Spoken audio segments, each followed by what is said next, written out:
佢玩成滑梯時，佢食得太快就跌親。媽媽即時跑上嚟，過嚟捉住佢個手，話冇事，所以佢就叫咗醫生過嚟，醫生叔叔過嚟，所以醫生叔叔就去嗰度，跟住佢攞咗個凳俾佢坐咗喺嗰度，跟住佢就幫佢整好佢個手，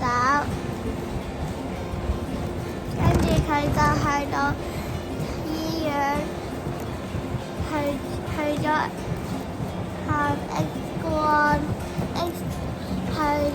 ，X 光時去咗醫生叔叔間房，跟住就見到 X 光鏡表情，跟住醫生話：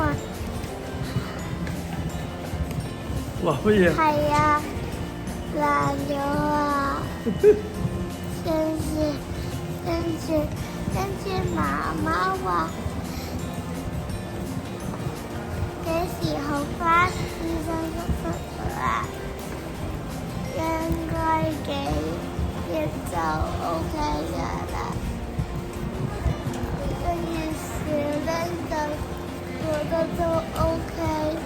呢個故事教訓我哋不要上滑梯太快，要等人。拜拜。拜拜先。拜拜。